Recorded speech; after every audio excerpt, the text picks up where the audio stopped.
하나님께서 또다시 새날을 허락하여 주시고 우리에게 날마다 새로운 은혜를 주시고 세상을 이길 만한 믿음을 주시고자 하심을 감사드립니다. 이 아침도 주께서 우리의 눈을 열어 주의 법의 기이함을 보게 하여 주시고 날마다 하나님의 마음을 알게 하시옵소서. 예수님 이름으로 기도드립니다. 아멘. 오늘 말씀 역대하 35장입니다. 역대하 35장 1절에서 19절까지입니다.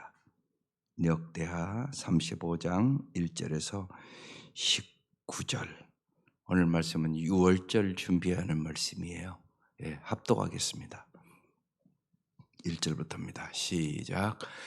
요시야가 예루살렘에서 여호와께 유월절을 지켜 첫째 달 14째 날에 유월절 어린 양을 잡으니라. 왕이 제사장들에게 그들의 직분을 맡기고 격려하여 여호와의 전에서 직무를 수행하게 하고 또 여호와 앞에 구별되어서 온 이스라엘을 가르치는 레위 사람에게 이르되 거룩한 궤를 이스라엘 왕 다윗의 아들 솔로몬이 건축한 전 가운데 두고 다시는 너희 어깨에 매지 말고 마땅히 너희 하나님 여호와와 그의 백성 이스라엘을 섬길 것이라. 너희는 이스라엘 왕 다윗의 글과 다윗의 아들 솔로몬의 글을 준행하여 너희 족속대로 반열을 따라 스스로 준비하고 너희 형제 모든 형제 백성의 족속의 서열대로 또는 레위 족속의 서열대로 성소에 서서 스스로 성결하게 하고 유월절 어린 양을 잡아 너희 형제들을 위하여 준비하되 여호와께서 모세를 통하여 전하신 말씀을 따라 행할지니라. 요시야가 그 모인 모든 일을 위하여 백성들에게 자기의 소유 양떼 중에서 어린 양과 어린 염소 3만 마리와 수소 3천 마리를 내어 유월절 제물로 주매 방백들도 즐거이 희생을 드려 백성과 제사장들과 레위 사람들에게 주었고 하나님의 전을 주장하는 자 hil기야와 스가랴와 여이엘은 제사장들에게 양 2,600마리와 수소 300마리를 유월절 제물로 주었고 또 레위 사람들의 우두머리들 곧 고나냐와 그의 형제 스마야와 느다넬과 또 하사바와 여이엘과 요사밧은 양 5,000마리와 수소 5,000마리를 레위 사람들에게 유월절 제물로 주었더라. 이와 같이 섬길 일이 구비되매 왕의 명령을 따라 제사장들은 그들의 처소에 서고 레위 사람들은 그들의 반열대로 서고 유월절 양을 잡으니 제사장들은 그들의 손에서 피를 받아 뿌리고 또 레위 사람들은 잡은 짐승의 가축을 벗기고 그 번제물을 옮겨 족속의 서열대로 모든 백성에게 나누어 모세의 책에 기록된 대로 여호와께 드리게 하고 소도 그와 같이 하고 이에 규례대로 유월절 양을 불에 굽고 그 나머지 성물은 솥과 가마와 냄비에 삶아 모든 백성들에게 속히 분배하고 그 위에 자기와 제사장들을 위하여 준비하니 이는 아론의 자손 제사장들이 번제와 기름을 저녁까지 드림으로 레위 사람들이 자기와 아론의 자손 제사장들을 위하여 준비함이더라. 아삽의 자손 노래하는 자들은 다윗과 아삽과 헤만과 왕의 선견자 여두둔이 명령한 대로 자기 처소에 있고 문지기들은 강분에 있고 그 직무에서 떠날 것이 없었으니 이는 그의 형제 레위 사람들이 그들을 위하여 준비하였음이더라. 이와 같이 당일에 여호와를 섬길 일이 다 준비되매 요시야 왕의 명령대로 유월절을 지키며 번제를 여호와의 제단에 드렸으며 그때 모인 이스라엘 자손이 유월절을 지키고 이어서 무교절을 7일 동안 지켰으니 선지자 사무엘 이후로 이스라엘 가운데서 유월절을 이같이 지키지 못하였고 이스라엘 모든 왕들도 요시야가 제장들과 네 사람들과 모인 온 유다와 이스라엘 무리와 예루살렘 주민과 함께 지킨 것처럼 유월절을 지키지 못하였더라. 요시야가 왕위에 있은 지 18째 해에 이 유월절을 지켰더라. 네. 오늘 말씀 요시야가 수많은 왕들 중에 유월절을 가장 잘 지켰다. 그런 말씀이에요. 여러분 잘 생각해 보세요. 이 유월절 왜 지키는 거죠? 오늘 말씀이 유월절 잘 지켰다는 얘기예요. 잘 준비해서 말씀대로 아주 어김없이 잘 지켰다는 얘기거든요. 이 유월절 왜 지킵니까? 더 쉽게 여러분 주일 왜 지키십니까? 언제나 잊지 말아야 되는 것은 여러분 이 지키는 의식 자체가 중요한 게 아니에요. 본질이 중요한 것입니다. 여러분 주일 왜 지키십니까? 똑같은 질문이거든요. 하나님의 구원의 감격을 회복하라고 지키는 거예요. 유월절 하나님의 무조건적인 은혜에 의하여 이들은 선민으로 선택받았고 출애굽의 기적적인 구원의 사건을 그들은 경험했어요. 그래서 그 감격과 그 감사를 회복하는 절기가 유월절이에요. 그러면서 하나님의 깊은 마음을 아셔야 돼요. 하나님은 이들이 정말로 정체성을 회복하기를 원하시는 거예요. 요새 제가 목회자구나 계속 그걸 써요. 이번 주도 그렇게 쓸 거예요. 당신은 누구냐는 거예요. 당신은 누구냐? 당신은 그리스도인답습니까? 당신의 인생의 목표와 그런 건 세상 사람과 다릅니까?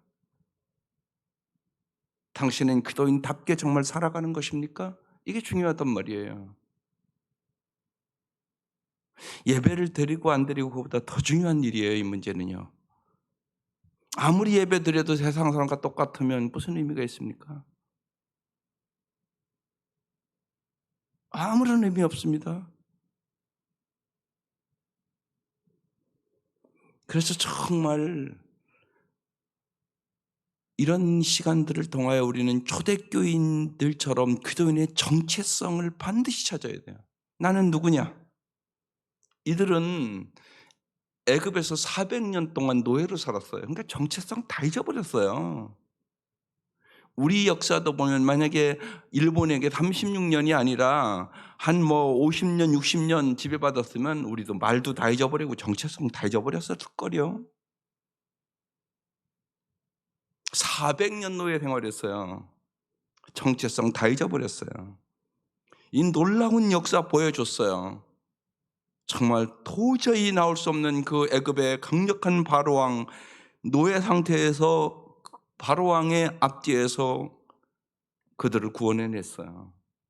그런데요, 그들 광야에서 하는 행동 보면은요, 정체성 전혀 없어요. 그래서 광야에서 다 죽잖아요, 20세 이하. 이게 우리의 모습인지 모른단 말입니다. 오늘 이 시대에. 그러나 나는 누구냐? 뚜렷해야 된단 말이에요. 나는 하나님의 자녀다. 나의 아버지는 전능하신 하나님이다. 우리의 진짜 집은 이 땅이 아니라 천국이다. 이런 확신이 뚜렷하지 않으면 광야에서 이스라엘 백성이 불평하고 원망하다 망한 것처럼 구원을 받았음에도 불구하고 그들이 애굽에서 구원받았거든요. 광야에서 다 죽었다니까요. 오늘 지금 이런 광야의 시대를 우리 가는 거예요, 지금. 그러니까 정신 차려야 된다고 얘기하는 거예요. 신앙적으로 광야에 만났다고요, 이미 우리는요. 중요한 것은 예배 드리고 안 드리고보다 더 중요한 게 있다는 얘기예요. 당신의 본질적인 거, 당신은 진짜 크리스찬이냐? 그렇지 않으면 생각은 바뀌지 않았고 하나님의 나라를 위하여 사는 사람도 아닌 세상 나라와 살아가는 사람들과 다른 바 없는 그런 기도인은 아닌가. 초대교인들은 그렇게 살지 않았다고요. 제가 수요일날도 말씀드렸잖아요. 그들은 달랐어요. 그 시대도 똑같이 전염병이 있었다니까요. 그런데 그 시대의 글들을 보면 예수 믿는 사람 세상 사람과 완전히 달랐어요. 전염병 두려워하지 않았어요. 그들에게 가서 그들을 간호하고요, 돌봐주고요, 그들을 사랑하고요. 세상 사람들이 보기에 달랐다니까요. 그들은 정말 하나님 나라의 운동원이었다고요. 세상 나라를 위하여 사는 사람들 아니었다고요. 하나님의 나라와 의를 구하는 사람이었다고요. 우리가 황제를 위해서는 기도하지만 황제를 섬길 수는 없다고. 우리는 오직 예수 그리스도가 왕 중의 왕이라고 그들은 그렇게 고백하며 살았다고요. 그들은 정말 새 사람이 됐다고요. 새 사람. 이게 중요한 거예요. 예수 믿으면 새 사람이 돼야 되는 거예요. 내가 예수 믿었는데 삶이 변화가 없고 새 사람이 아니다. 그게 무슨 크리스천이에요? 그래서 물과 성령으로 거듭나지 아니하면 하나님의 나라를 볼 수 없어요. 하나님의 나라 들어갈 수 없어요. 반드시 물과 성령으로 거듭나야 돼요. 그렇지 않으면 교회 다녀도 세상 나라 사람들과 다를 바가 없어요. 초대교인들은 그렇지 않았다고요. 그들의 목표는 하나님의 나라였다고요. 그리고 지금 우리가 핍박을 받고 어려워도 주님이 오실 그날, 주 예수여 오시옵소서. 주님이 오시면 정의로 심판하실 그 주님 앞에 우리는 반드시 승리할 걸 믿는다고. 그들은 그렇게 살았다니까요. 그러니까 우리는 지금 이런 시대에 정말로 우리의 영적인 상태를 다시금 뒤돌아봐야 하는 시간들이에요. 난 하나님의 백성답게 살아갈 수 있는가? 그들이 소수였지만 그들은 노마를 변화시켰다고요.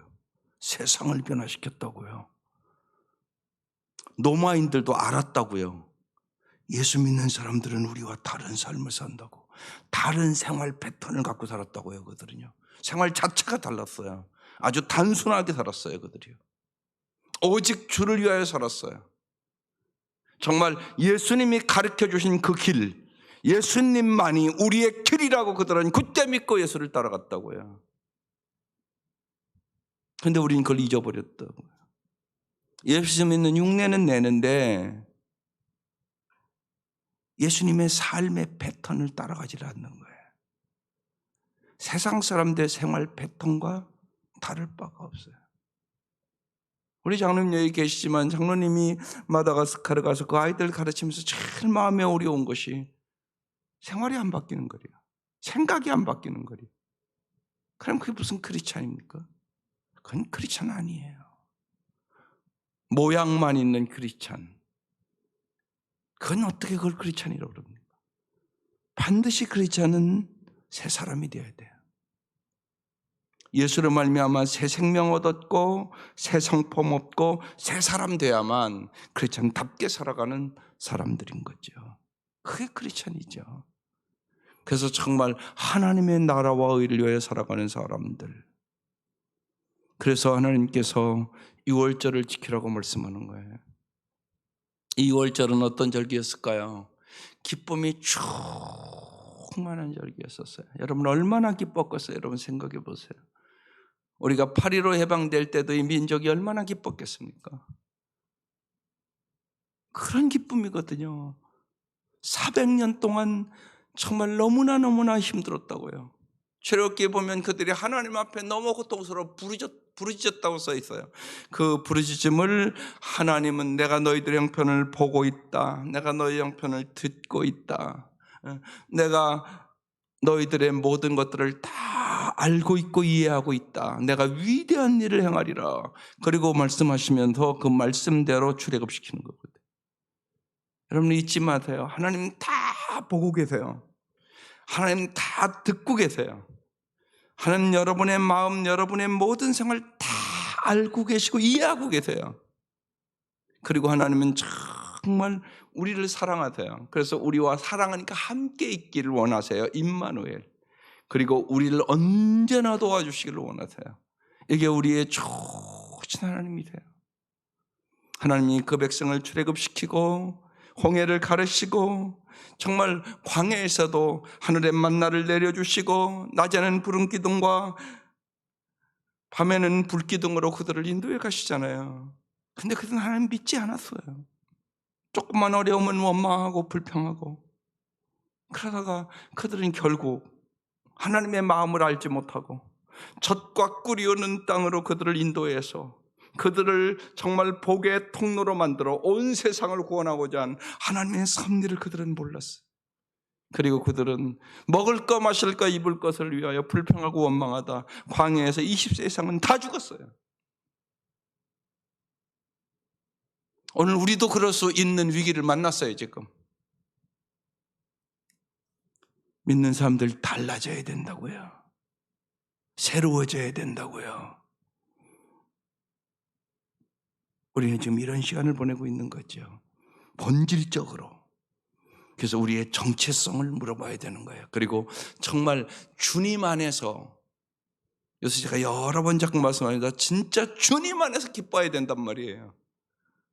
예수님 때문에 기쁜 게 아니라 예수님이 주시는 언제나 선물에 기뻐하는 크리스천들. 정말 하나님을 더 알기를 원하는 것보다 언제나 하나님이 주시는 선물에만 관심이 있는 사람들. 그건 진정한 크리스천이 아니란 말이에요. 예수님만으로 기뻐해야 된다고요. 그것이 안 되면 정말로 성령님께 간절히 기도해야 된다고요. 그래서 6월절 지키라고 말씀하는 거라고요. 구원의 감격을 회복하라.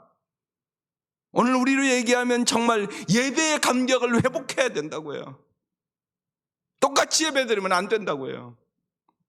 아, 그렇구나. 교회 와서 예배드리는 게 얼마나 귀한 건가. 내가 집에서라도 몸이 약해 못 가도 정말 신령과 진정으로 예배드려야지. 하나님의 임재하심을 꼭 경험해야지. 당신에게 예배의 감격이 있습니까? 오늘 이 아침 저는 여러분에게 그걸 물어보고 싶습니다. 이게 6월절의 감격입니다. 이들이. 그래서 정말로 영과 진리로 신령과 진정으로 예배하는 자를 찾으시는 그 주님 앞에 우리는 신령과 진정으로 예배하는 법을 진짜 배워야 됩니다. 신령과 진정으로 예배하면 사람은 반드시 변합니다. 어떻게 안 변합니까? 하나님을 만났는데. 성경에 하나님 만나고 안 변한 사람이 누가 있습니까? 삭개오 같은 사람도 변했습니다. 돈밖에 모르는 사람, 매국노라고 취급했던 사람, 예수님 만났습니다. 그날 몇 시간 만난 것 같습니다. 성경으로 보면 완전히 변했습니다. 나의 재산의 절반을 나누어 다른 사람을 주겠습니다. 내가 남을 토색한 것이 있으면 4배나 더해서 갚겠습니다. 돈밖에 모르던 삭개오가 어떻게 그렇게 변합니까?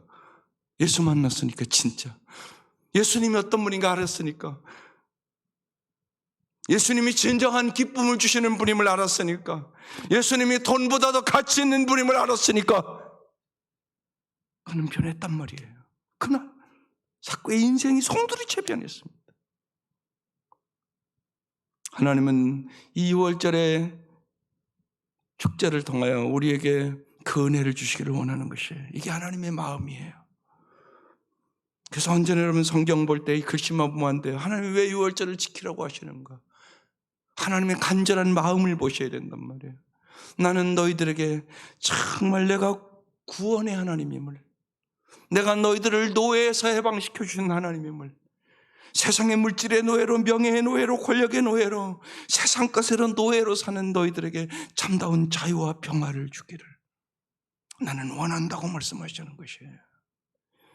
하나님이 그 말할 수 없는 은혜와 사랑을 너희들이 경험케 하기 위하여 다시금 유월절의 그 감격을 회복하라고, 유월절을 지키라고 말씀하는 거예요. 이것은 기쁨의 회복이에요. 여러분 삶에 깊이 느껴야 되는 게 있어요. 여러분 기쁨의 회복이 엄청나게 중요해요. 기쁨이 있어야 사람은 변해요. 그래서 주님은 정말로 요한복음 15장에도 그러잖아요. 내 기쁨을 너에게 주로 한다고. 내 기쁨은 세상이 주는 것과 다르다고. 나는 풋나무에 너희는 가지니 내 기쁨을 충만케 하려 함이라고. 요한복음 15장 11절에 그렇게 써 있어요. 언제나 잊지 마셔야 돼요. 의무적으로 억지로 하는 건 사람을 못 변화시켜요. 의식 자체가 사람을 변화시키는 거 아니에요. 그러나 주님이 주시는 그 구원의 감격과 기쁨이 충만하잖아요. 반드시 변해요. 그래서 기쁨으로부터 시작해요. 기쁨이 없으면 언제나 뭐가 있는 거냐, 그 뒤에는 두려움이 있는 거예요. 두려움. 그래서 성경은 끊임없이 두려워하지 말라고 말씀하는 거예요. 그런데 잘 보세요. 하나님이 함께 하시지 않으면 우리는 언제나 두려움 속에 살 수밖에 없어요. 언제나 그래요. 그런데 하나님을 두려움을 주시는 분이 아니세요. 임마누엘이 왜 중요해요? 어린아이가 그렇잖아요. 어린아이는요, 엄마 손만 딱 붙잡으면 두려움이 없어져요. 그렇잖아요. 분명한 거 아니겠어요? 아빠 손 딱 붙잡으면요, 서울 처음 가도 두려움 없어져요. 왜? 아빠가 보호해준 거 믿으니까. 아빠 손만 딱 붙잡으면 어린아이의 마음의 두려움은 사라진다고요. 여러분 똑같은 거예요. 우리가 임마누엘의 하나님을 왜 경험해야 되냐? 주님은 끊임없이 얘기하잖아요. 여호수아에게 젖과 끓이는 땅을 들어가기 전에도 두려워하지 말라. 내가 너와 함께함이니라. 꼭 그 말씀을 하잖아요. 계속적으로 담대해라. 두려워하지 말라. 내가 어디로 가든지 내가 너와 함께함이니라. 임마누엘이 없이는 두려움을 이길 수 없습니다. 두려움이 있는 사람에게는 여러분 기쁨이 있을 수 없습니다. 그러니까 여러분 본질적으로 생각해 보시라고요. 하나님이 함께 하셔야만 우리는 두려움을 이기고 정말 기쁨으로 살아갈 수 있는 것이에요. 그래서 임마누엘이 하나님이라고 얘기하는 거예요. 세상 끝날까지 내가 너희와 함께 하겠다고 말씀하는 거예요.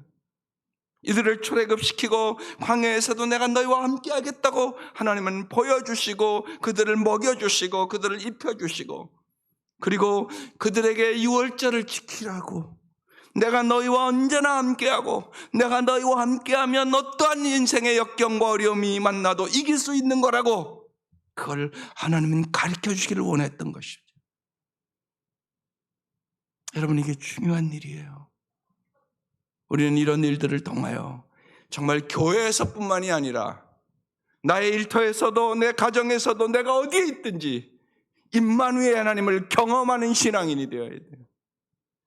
너무나 우리는 어떻게 보면 성전 중심으로만 신앙생활을 했는지도 몰라요. 무지하게 중요해요. 안 중요한 건 아니에요. 반드시 정말 예수 중심으로 하나님 중심으로 살기 위해 우리는 성전도 짓고 성전에 와서 예배를 드린 거예요. 그러나 주님은 이제 이런 사건을 통하여 한 단계 더 높아지기를 원하는 거예요. 여러분의 가정에서도 임마누엘을 경험해야 된다고요. 여러분의 직장에서도 임마누엘을 경험해야 된다고요. 그런데 우리는 너무 그렇게 못 사는 거예요. 교회에서는 하나님이 있는데 직장 가면 세상 사람과 똑같이 자기 이익을 위해서 이기적으로 자기중심적으로 세상 사람들이 보기에 다를 바 없는 그리스도인으로 살지 않았는지, 내가 가정에서 정말 예수 믿는 아빠기 때문에 예수 믿는 아빠답게 예수 믿는 엄마답게 정말 내 가족들이 정말로 우리 엄마 아빠가 예수 믿으니까 너무나 따뜻하고 우리 가정이 천국 같다 이런 걸 보여줬는지, 그렇지 않으면 명목상의 기도인에 불과하다는 얘기예요. 우리는 이런 것들을 다시금 돌아보고 진정한 기도인으로서 우리는 유월절을 지키셔야 돼요. 주일을 여러분 잘 성탄절도 가까우고 있대 여러분 예배의 감격을 회복할 수 있기를 바라요. 어떻게 하면 영과 진리로 예배드립니까? 찬양은 진정으로 정말로 나를 구원해 주신 그 감격을 가지고 찬양을 드려야 된단 말이에요. 오늘도 찬송이 복의 근원 광림하사. 정말로 주님은 복의 근원이에요. 생명의 근원이잖아요. 우리 나를 살려주신 주님 아닙니까? 그 주님 앞에 어떻게 아무렇게나 찬양을 드리겠어요? 찬양은 진정으로, 기도는 오직 믿음으로, 헌금은 감사함으로. 오늘 여기도 왕과 지도자들이 모범을 보이면서 줄거이 드리잖아요. 그러니까 백성들도 다 따라서 아주 넘치는 제물을 드리잖아요, 이들이. 그리고 설교는 하나님의 음성으로 듣는 거예요. 매주. 정말 그래서 예배를 감격으로 드려야 되는 거죠. 그래서 충만한 은혜와 진리로 무장을 하고 세상에 나아가서 그 말씀대로 살아가는 것이 중요한 거죠. 예배를 드리는 것 자체가 중요한 게 아니란 말이에요. 예배는 왜 드리냐? 하나님의 말씀대로 살기 위해서. 그래서 교회는 주요소라고요. 와서 주유받는 거예요. 새 힘을 얻는 거죠. 여호와를 기뻐함이 너희의 힘이니라. 느헤미야서에 써 있잖아요. 정말 주님을 기뻐하며 주님이 주시는 그 능력으로, 정말 나와 함께 하시는 임마누엘의 그 힘으로, 주님이 나와 함께 하시겠다고 말씀하셨으니 내가 세상에 나아가서 주님이 주시는 그 힘으로, 주님이 주시는 그 지혜로, 주님이 주시는 그 능력으로 또다시 말씀대로 살며 세상을 변화시키겠습니다. 하나님 나라의 군대답게 살겠습니다. 세상을 하나님의 나라로 변화시키는 정말 최선의 선으로 악을 이기겠습니다. 이런 마음으로 나아가서 세상에 가서 그렇게 살아가는 거예요. 어떠한 핍박과 어려움과 환난이 있어도 최후의 승리를 믿으면서, 초대교회는 오늘과 같은 똑같은 일 그들 만났다고요? 안 만난 거 아니라고요. 언제나 역사는 돌고 도는 거예요. 우리만 당하는 거 아니에요. 그들도 이미 당했고 그들은 넉넉히 이겼고, 오히려 그 고난의 때에 정말 예수 믿는 사람들이 어떤 사람들인가를 그들은 뚜렷하고 명확하게 보여줬단 말입니다. 이것이 오늘 우리의 삶인 것입니다. 오늘 이들은 유월절을 지켰습니다. 특별히 이 요시야 왕은 가장 온전한 유월절을 지켰다고, 하나님이 기뻐하셨다고 말씀하고 있는 것입니다. 예배 다 똑같이 드리는 거 아니올시다. 정말로 가장 감격과 감동이 있는 여러분 성탄절을 맞이하시기를 바라요. 그래서 정말 예배의 거듭남이 있고 우리의 삶의 본질적인 거듭남이 있고 우리가 정말 예수 안에서 새 사람 된 기쁨과 감격과 찬양이 넘칠 수 있기를 주의 이름으로 축원합니다. 기도드리겠습니다. 하나님 아버지, 오늘 말씀을 묵상할 때 이들이 최선을 다해서 준비해서 가장 하나님의 말씀대로 온전하게 이들이 유월절을 지켰다고 말씀해 주셨습니다. 하나님, 진실로 우리의 모든 삶이 하나님 말씀하신 대로 살아감으로 하나님의 기쁨이 되게 하여 주시고 하나님의 마음을 흡족해 하는 자녀들로 살아갈 수 있도록 인도하여 주옵소서. 진실로 하나님과의 관계가 온전히 회복되게 하여 주시고 우리의 예배에 감격 있게 하여 주시고 하나님, 우리의 마음속에 모든 두려움이 사라지고 주님이 주시는 기쁨이 충만함으로 저희들이 하나님의 나라의 백성답게, 하나님의 자녀답게, 우리가 진실로 영원한 천국을 믿는 자답게 세상을 넉넉히 이길 수 있도록 은혜를 베풀어 주시고 우리에게 금보다 귀한 믿음을 주시고 영원한 소망을 주시고 성령으로 말미암아 하나님의 사랑을 우리에게 물붓듯이 부어 주시옵소서. 예수님의 이름으로 기도드립니다. 아멘.